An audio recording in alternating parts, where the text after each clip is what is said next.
Ba'da asar, tim kirap api PON 21 tiba di Kabupaten Aceh Tengah. Ribuan masyarakat menyambut meriah di sepanjang sisi jalan menuju pendopo Bupati Aceh Tengah, tempat upacara penyambutan api PON 21 dilangsungkan. Marching band dan lambaian bendera merah putih dari para pelajar menambah meriah suasana penyambutan tim kirap api PON 21 di kota dingin tersebut.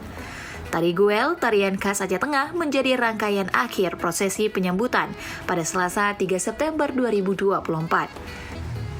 Karma Aslia Tarigan, atlet legendaris dataran tinggi Gayo yang didapuk sebagai pembawa obor api PON 21, diiringi tim kirap Karma Aslia yang pernah mengharumkan Aceh dengan persembahan medali perunggu pada PON 9 1977 Jakarta itu, menyerahkan obor api PON 21 kepada penjabat Bupati Aceh Tengah Subhandi telah menunggu di panggung kehormatan.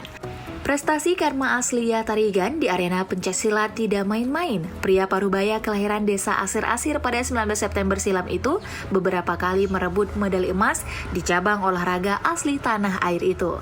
Aslia muda pernah merajai cabur pencaksilat di masa keemasannya. Di antaranya medali emas Kejurda Pencaksilat di Banda Aceh di tahun 1972, medali emas Porda 1973, dan medali emas pada Kejurnas Pencaksilat di Jakarta 1974. Kepala Biro Administrasi Pimpinan Setda Aceh Akar Arafat selaku Ketua Bidang Upacara PB PON 21 2024 Aceh Sumut, wilayah Aceh menjelaskan bahwa hari ini kirap api PON 21 Aceh telah menyapa 18 kabupaten kota. Akar menambahkan, besok pada Rabu 4 September, tim kirap api PON 21 akan dilepas oleh PJ Bupati dan Forkopimda Aceh Tengah untuk bertolak menuju Kabupaten Bener Meriah. Dari Bener Meriah, api PON 21 akan bertolak ke Kota Juang Biren dan diinapkan di pendopo Bupati setempat.